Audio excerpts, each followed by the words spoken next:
Então, nossa palestrante de hoje é Dircélia, né? Então, ela vai nos falar sobre empatia, compaixão e gentileza.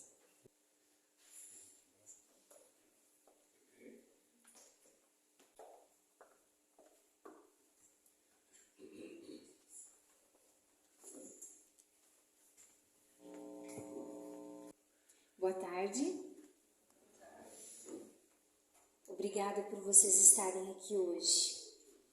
Ao decidir vir, vocês estão cumprindo com o evangelho de hoje, né? Não sei se vocês tiveram oportunidade de dar uma olhadinha no evangelho de hoje, mas ele fala de Marta, Lázaro e Maria.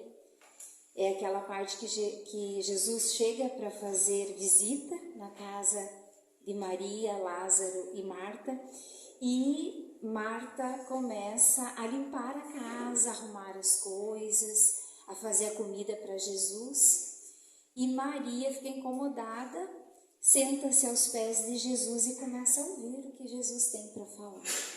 E quando Marta reclama para Jesus: não te incomoda de você estar vendo que ela está trabalhando, que eu estou trabalhando, que eu estou tão atarefada e que Maria está aí sentada ouvindo você falar? E Jesus diz para ela: Marta, Marta. É muito interessante essa fala de Jesus, porque ele fala com cada um de nós. Ele diz: Marta, Marta, por que estás tão atarefada?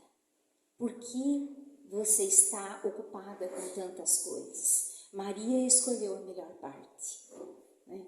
E quando Jesus fala nisso, Maria escolheu a melhor parte, ele fala para cada um de nós que a melhor parte é aquela que nós dedicamos à espiritualidade, aquela que nós dedicamos a conhecer melhor a nós mesmos, aquela que nós dedicamos para nos melhorar enquanto seres humanos. Então, ao decidir vir aqui hoje, vocês escolheram a melhor parte, né? Que é deixar seus afazeres mais práticos de lado e buscar a espiritualidade, buscar reconhecer em si as capacidades que tem, né? E eu escolhi esse tema hoje: empatia, gentileza e compaixão. Eu decidi trazer esse tema porque ele vem de encontro aos estudos que estão sendo feitos agora com relação à saúde mental, né? E como essa é minha área, eu me interesso bastante por isso. Quando você busca a saúde mental, você procura entender por que você é do jeito que você é e também procura entender aquilo que te faz ser melhor do que o que você é. Então, buscando isso, né, você procura entender por que a gente precisa se interessar por ser mais empático, por que a gente precisa se interessar em ter mais compaixão. Primeiro, para entender por que a humanidade não está aparecendo aqui. Não, porque a humanidade ela está ligada ao seu porquê de estar aqui. Apareceu um gatinho aqui agora, ele invadiu o lugar. Deve ser para levar alguma energia ruim embora, para trazer alguma coisa boa para a gente também, né? Apareceu sim. Beleza. Então, nós passamos a pensar sobre o funcionamento do ser humano, né? Todo o ser humano tem sua função e nós também temos a nossa. Então, se você pensar todo o universo, tudo que existe no universo, tudo que Deus criou tem uma função. A função de... o sol existe para brilhar, para aquecer. A mexeira existe para produzir ameixas, uma laranjeira existe para produzir laranjas, e o ser humano existe para ser humano, e ser humano o mais perfeito possível, né? Então, todos nós temos uma função, mas nós somos os únicos que temos consciência da evolução, né? Eu digo assim que a mente pensa e a consciência escolhe. Um cachorro, por exemplo, um cachorro tem uma mente, ele pensa, mas ele não tem a consciência de que ele pode evoluir. Essa consciência de evolução pertence a nós, seres humanos. Somos nós que temos essa capacidade.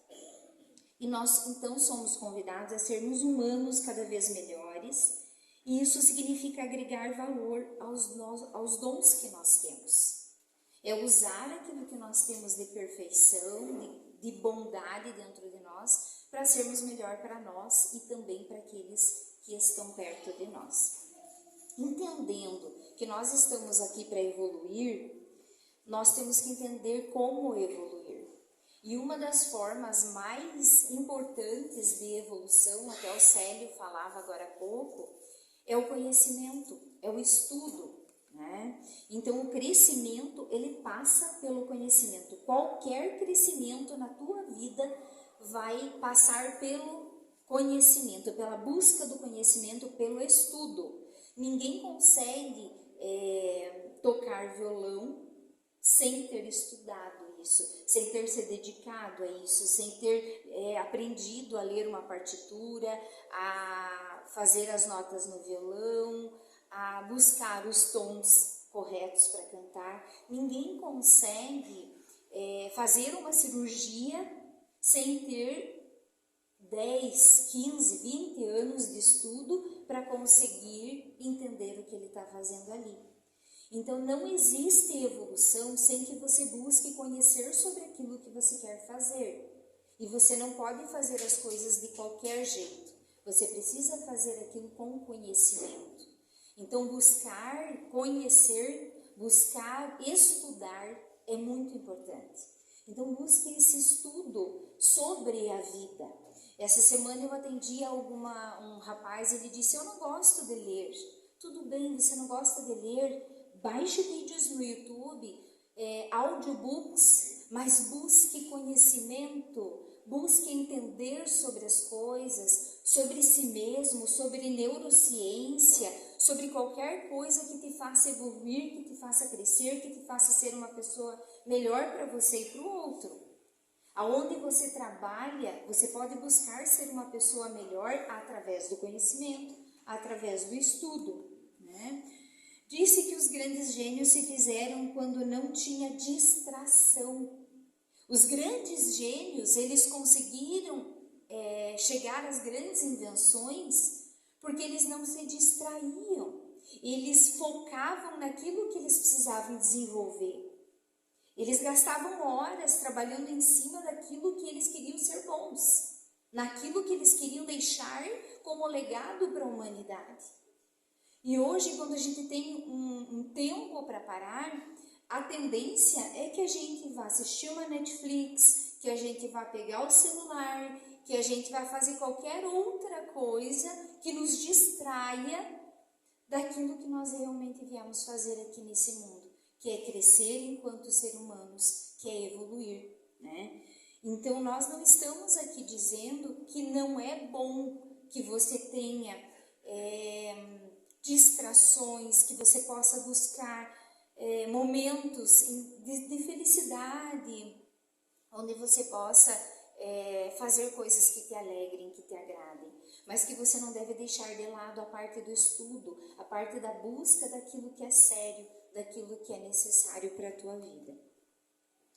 Os nossos circuitos de sobrevivência são muito marcados. Nós somos feitos por medo, ansiedade e competição. Então, nós sabemos que o nosso cérebro funciona através dos neurônios e que as sinapses, que são os contatos que um neurônio tem com o outro para produzir os nossos pensamentos, elas são feitas através de um processo químico e elétrico. Dessa forma, nós temos estudos que mostram que o cérebro humano ele tem caminhos marcados para determinados comportamentos, ou seja, nós temos uma tendência a nos comportar muito mais de um jeito do que de outro. Imaginem uma floresta. E imaginem que tem um caminho marcado até o rio. Assim também o nosso cérebro. É como se fosse um carreiro. Quando você faz sempre o mesmo caminho numa floresta, ele forma um carreiro, não forma? Forma um lugar onde é mais fácil de caminhar. E o nosso cérebro também é assim. Como por muitos anos a humanidade veio de uma cultura de competitividade, de irritabilidade, de luta pelo seu espaço, por alimento, por lugar para viver, nós desenvolvemos, nós marcamos no nosso cérebro os caminhos neurais muito mais propensos a competir do que a cooperar, por exemplo. Muito mais propensos a nos irritar com os outros, a sermos menos tolerantes, a sermos mais irritadiços do que empáticos, do que gentis e do que viver a compaixão. Por isso, nós precisamos treinar mais essas qualidades, essas 3 palavrinhas. Porque é como se nós estivéssemos diante de uma floresta e nós tivéssemos um caminho marcado, mas nós precisamos abrir um outro caminho. Então nós vamos precisar passar, às vezes nos machucar no mato, embrenhar um novo caminho, para construir um novo caminho neural que com o tempo vai se tornar hábito. Com o tempo, com a insistência desse comportamento vai se tornar hábito. E é por isso que eu trago hoje para vocês a gentileza, a empatia e a compaixão como uma forma nova de viver. Porque nós precisamos sim treinar isso. No nosso dia, se nós deixarmos fluir do jeito que é, nós tendemos ao negativo e não ao positivo. Por isso, precisamos forçar esses caminhos neurais. Eles tendem a nos impulsionar. Então, estudos mostram que a saúde mental pede que se treine esses 3 comportamentos. Hoje, o que nós percebemos é que se nós treinarmos nossas crianças para viver a empatia, a gentileza e a compaixão, como adultos elas terão 80% menos propensão de chegar à depressão, a síndromes de ansiedade, síndromes de dependência química, porque essas qualidades, essas 3 palavrinhas vivenciadas, colocadas em prática, elas liberam no corpo humano muito mais dopamina, muito mais endorfina, muito mais hormônios da felicidade que fazem com que nós nos sintamos em maior harmonia com aqueles que estão ao nosso redor. E isso, gente, é científico, é demonstrado, é real, né? Essa semana nós conversávamos a respeito de voltar o estudo cívico, moral e cívica, como tinha na escola antes, né? Quem aí teve essa matéria, moral e cívica ou alguma coisa parecida? Né? Bastante gente. E eu defendo a ideia de que deve voltar sim, mas não na roupagem antiga. Porque eu acho que a forma como foi ensinado educação moral e cívica, quando a gente, pelo menos na forma como eu estudei, ela era tratada muito mais assim, como uma obrigatoriedade de você seguir regras, do que embasado cientificamente numa compreensão de que isso nos faria pessoas melhores para nós e para os outros e que isso ajudaria a humanidade a crescer. Então, a base com que isso era falado, pelo menos no meu colégio, era muito mais assim no sentido, você tem que ser bom porque tem que ser bom. Mais ou menos assim, você tem que ser bom porque se você não for bom, Deus castiga. Né? E nós sabemos que isso não é verdade e esse tipo de informação não é a ideal. Né? Nós precisamos ser bons porque nós queremos nos tornar pessoas melhores, porque nós entendemos a nossa função aqui no mundo. Não porque por medo, né? Não porque existe uma regra escrita no livro de leis a seguir, mas porque nós entendemos que isso é certo.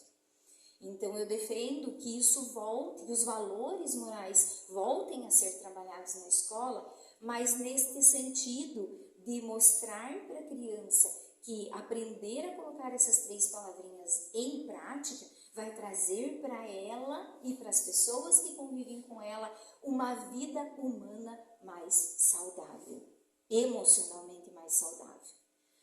Vocês devem ter observado o quanto a nossa sociedade ela tem trazido síndromes diversas, como as nossas crianças têm desenvolvido muito mais comportamentos que antes, há tempos atrás, isso não era tão marcado, tão significativo. E hoje nós vemos o desenvolvimento de doenças psicossomáticas, de doenças emocionais, de fundo emocional, muito mais presente nos nossos netos, nos nossos filhos, nos nossos alunos, nas pessoas que nós atendemos. E isso porque nós deixamos de colocar em prática esses valores morais, né? Claro que existem muitos outros valores, mas como o estudo no qual eu me baseei a respeito do quanto isso traz saúde mental para as pessoas, ele traz essas 3 palavras, por isso eu trouxe essas para vocês, né?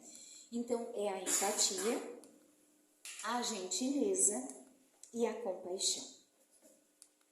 Nós temos 3 tipos de empatia. E quando a gente fala em empatia, todo mundo já mais ou menos sabe o que é, né? Empatia cognitiva é colocar-se no lugar do outro, né? Então, cognitivo comportamental, como a minha mente pensa para se comportar de tal forma. Quando eu tenho a empatia cognitiva, eu me coloco no lugar do outro no sentido de como eu me comportaria se eu estivesse no lugar daquela pessoa. Como eu me comportaria se eu tivesse sido criado do jeito que aquela pessoa foi. Como eu me comportaria se eu tivesse nascido com a cor que aquela pessoa nasceu, com a raça da qual ela veio, como eu me comportaria, como eu estaria sendo no mundo se eu tivesse tido a informação que ela teve. E não é raro que as pessoas percebam que, sim, elas se comportariam igual ou pior do que aquelas pessoas para as quais elas estão emitindo julgamento. Porque se nós passamos pelo mesmo processo daquela pessoa, nós tendemos a nos comportar da mesma forma. Nós hoje, às vezes, olhamos com um olhar de julgamento para o outro, porque nós viemos de origem diferente ou somos diferentes daquela pessoa, trazemos informações diferentes do que aquela pessoa, informações mentais e emocionais que nos fazem comportar diferente.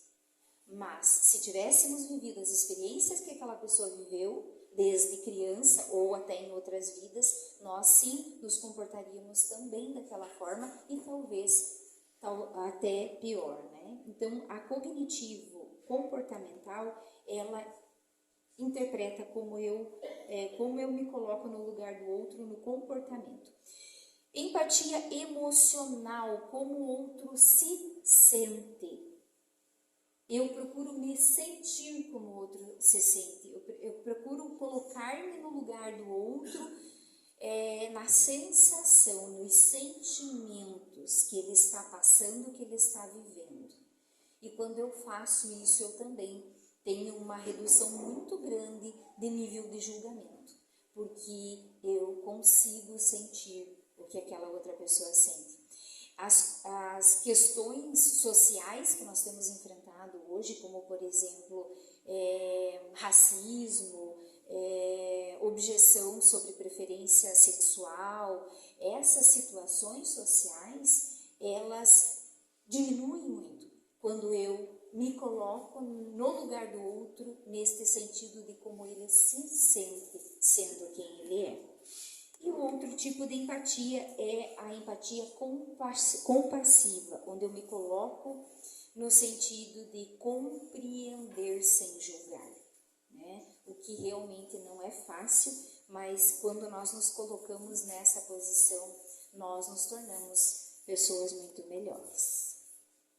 Gentileza. A gentileza, ela tem muito mais a ver com deixar o dia do outro melhor, né? Então eu não preciso me colocar no lugar do outro, mas eu posso ser gentil, eu posso melhorar o dia da pessoa, eu posso colocar uma luz na situação que o outro está passando, que você não pode resolver. Então são pequenas atitudes do dia a dia de gentileza que você pode ajudar o dia do outro a ser melhor, a dor do outro a diminuir. É uma ajuda, é uma palavra amiga, é uma flor que você leva, é uma música que você manda, é uma mensagem no WhatsApp, é um bom dia caloroso, é algo que está no meu alcance que eu posso fazer para deixar o outro melhor, o dia dele melhor, ou minorizar a dor que ele está sentindo. Então eu não preciso me colocar no lugar dele, mas eu ajo para minimizar a dor que aquela pessoa está passando. Mas é naquele momento. Então nós chamamos aquilo de gentileza. A compaixão, ela é um nível um pouco mais profundo de dedicação com o outro e comigo mesmo, né? Porque todas essas vivências, elas têm que começar primeiro comigo. Primeiro eu tenho que ser empático comigo, primeiro eu tenho que ser gentil comigo, primeiro eu tenho que ter compaixão comigo para depois eu tentar fazer isso com o outro. Então sempre começa por mim. Qualquer virtude, qualquer desejo de mudança tem que começar de mim para comigo mesmo. Então a compaixão, ela é um nível um pouco mais profundo. Por quê? Porque a compaixão faz você tomar atitude para melhorar o que está errado. A compaixão faz com que eu haja para tirar o outro daquela dor que ele está sentindo. Eu não posso mais ficar apenas me colocando no lugar dele ou minorizando com pequenas gentilezas. A compaixão me convida para um nível maior. A compaixão me convida para eu tomar uma atitude para que aquela vida melhore. Ou a minha, ou a vida do outro. Né? Então, é mais ou menos quando eu tomo atitude para mudar a situação do outro. Então, eu preciso buscar situações na minha vida em que eu possa realmente fazer a diferença no outro. Às vezes as pessoas dizem assim, Dircélia, meditação é bom, meditação é ótimo, meditação é perfeito.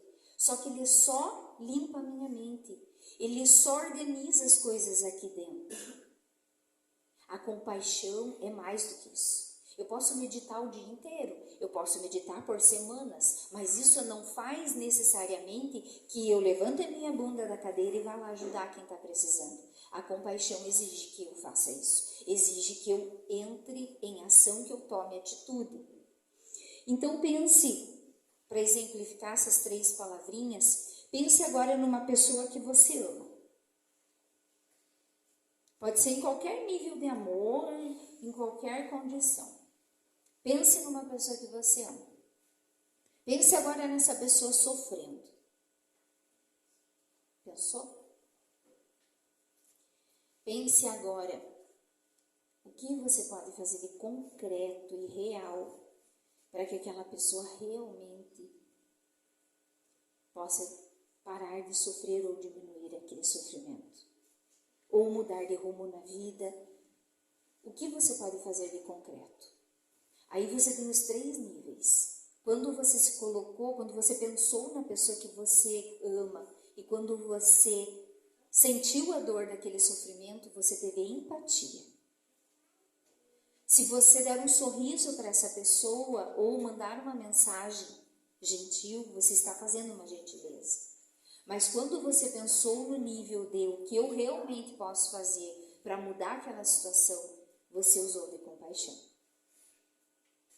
E como eu comentei com vocês, essas vias neurais dentro do cérebro de cada um de nós, elas precisam ser treinadas. Nós precisamos praticar mais para que isso se torne um hábito. E esse hábito vá tomando conta da nossa vida e seja fácil, se torne fácil ter compaixão, ser empático e ter uma vontade realmente de mudar as coisas que precisam ser mudadas. Claro que na vida da gente vão existir situações em que você só vai conseguir chegar até o nível da gentileza, porque você não tem uma intimidade suficiente com as pessoas para passar desse nível. Então você só consegue ir até a gentileza. Algumas outras pessoas, talvez algumas outras situações que agora vêm na tua mente, você entenda que você só pode ser empático. Mas existem situações na sua vida que você sabe que você pode usar a compaixão. E a compaixão geralmente a gente pode usar com as pessoas que estão mais perto de nós. São aquelas que estão mais íntimas de nós. É o nosso marido, são os nossos filhos, é a nossa mãe, é o nosso pai, são os nossos irmãos, são as pessoas da nossa família. É com eles que a gente deve treinar muito mais a vivência dessas 3 palavrinhas. E às vezes a gente fica pensando, né? Eu não consigo, eu não tenho habilidade para fazer tanta diferença na vida do outro. E eu me lembro sempre de uma história que eu ouvi há muitos anos e que me vem sempre à mente quando eu penso que o que eu estou fazendo é pouco.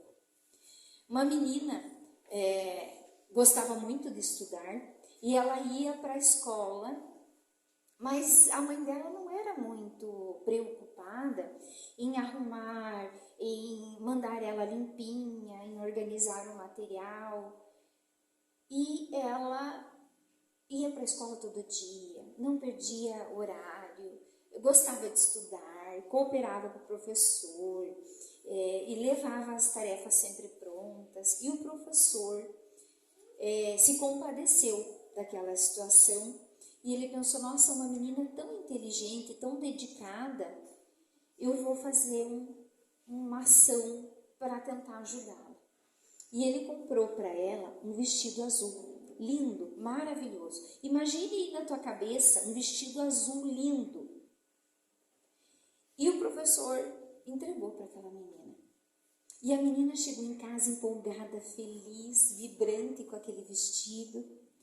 E os pais, olhando o vestido, a mãe pensou, não, mas olha, ela ganhou esse vestido tão bonito. Ela até se sentiu um pouco envergonhada, né? Por não ter cuidado tanto da higiene da menina e tal. Ela disse, a partir de hoje, a minha filha vai limpinha para a escola, eu vou cuidar dela, eu vou cuidar das unhas, eu vou cuidar do cabelo, eu vou arrumar ela para ir para a escola, eu vou fazer com que ela cuide do material, porque afinal de contas, uma menina que tem um vestido tão bonito não pode ir suja para a escola, não pode ir com o material desorganizado, e assim ela fez.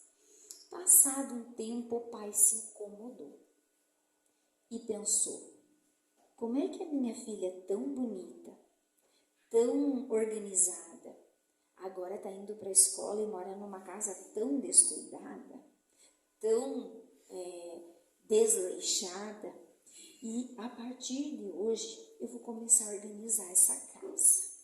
E ele começou a arrumar cerca, ele fez um jardim bonito dentro das condições que ele tinha, ele começou a manter a casa mais limpa, começou a pintar a casa dentro das condições que ele podia, e a casa foi ficando cada vez mais bonita. Naquele bairro onde eles moravam, existiam muitas casas naquela condição, e os vizinhos começaram a se incomodar. Como é que pode o vizinho ali, né? Ele só foi caprichoso, ele só começou a ajeitar as coisas. Também vou começar aqui na minha casa. E a comunidade começou a fazer isso. O vizinho do lado ajeitou a casa dele, o outro vizinho começou a fazer um jardim bonito, a vizinha da frente começou a cuidar melhor do quintal, e assim eles foram se organizando. Um dia passou por aquela vila uma pessoa que era interessada em ajudar na comunidade e percebeu que a comunidade tinha mudado e o quanto as pessoas tinham se dedicado àquela mudança. E foi até a prefeitura, resolveu lá algumas coisas que precisavam. Eles vieram, asfaltaram aquela rua, fizeram um parquinho para as crianças brincarem. E toda essa situação se tornou diferente. E eu fico pensar que isso começou com um vestido azul. Com aquele vestido azul que você imaginou aí na sua mente. E eu pergunto, quantos vestidos azuis você pode dar para as pessoas? Né? E quando eu falo isso, eu pergunto o quanto você, como diz o Célio, sendo você mesmo, pode fazer a diferença na vida de alguém que convive com você na tua casa. E talvez um caminho mais difícil, o quanto você pode fazer diferença para você mesmo, se propondo a mudar, a organizar, a deixar mais bonito o que está aqui e o que está aqui. Porque esse caminho realmente não é fácil. Esse caminho, ele passa por outras palavrinhas que também fazem parte da nossa vida e que não são fáceis de viver, que é a humildade, o reconhecimento de nossas deficiências, de nossas mazelas, de nossas dificuldades, de nossas intemperanças e a disposição suficiente para mudar isso em nós. E mais, o reconhecimento também daquilo em que nós somos bons, os nossos dons, as nossas qualidades, as nossas virtudes, e que nós também podemos transformar isso no vestido azul que o outro está precisando para, de repente, fazer toda uma mudança ao nosso redor. Se aquele professor tivesse pensado que era muito pouco dar um vestido, nada disso tinha acontecido, né? Então, se você acha que o que você pode fazer para você se melhorar e para melhorar a sua família e aqueles que estão ao seu redor é pouco, lembre do vestido azul. Lembre que não é pouco, que a partir daquilo que você consegue fazer, a partir daquilo que você é, você não precisa ser outra pessoa e nem diferente do que você. A partir do que você é, você pode fazer o seu melhor para tornar o dia do outro melhor, a vida do outro melhor. Então, levem hoje essas 3 palavras, né? Vamos procurar, à medida daquilo que nós conseguimos colocar isso em prática, para que vire um caminho marcado na nossa percepção cognitiva, no nosso caminho mental, um caminho marcado fácil de viver essas qualidades que são a empatia, a gentileza e a compaixão. E para encerrar, eu coloquei lá uma frase, né? Se esforce não para ser um sucesso, e sim para ser valioso. Quando nós ensinamos os nossos filhos a crescerem para serem valiosos, para serem pessoas de valor, seres humanos de valor, então eles vão ser um sucesso. Seja lá o que for que eles forem fazer na vida, eles serão um sucesso. Porque pessoas de valor levam o sucesso com elas. Mas pessoas que buscam o sucesso apenas pelas coisas materiais, muitas vezes elas deixam o valor de lado. E aí nós voltamos no Evangelho de hoje. Quando Jesus disse, Marta, Marta, andais ocupada com muitas coisas, olha para Maria, que escolheu a melhor parte. Investir naquilo que é eterno, investir naquilo que realmente é real. E aquilo que é real é a nossa espiritualidade, é o nosso servir, é o nosso viver bem e nos colocar à disposição das outras pessoas. Que a gente possa levar então essa mensagem hoje para os nossos lares, para as nossas famílias, para o nosso trabalho e principalmente para dentro de nós mesmos, que é o caminho mais difícil de mudar, né? Então, muito obrigada. Obrigada por eu estar aqui, obrigada por vocês estarem nos ouvindo e ao pessoal de casa também, né, que ouve sempre, está acompanhando. e que essas palavras possam ressoar ao longo dessa semana, das nossas mentes, através das atitudes que a gente vai tomando, tá? Muito obrigada.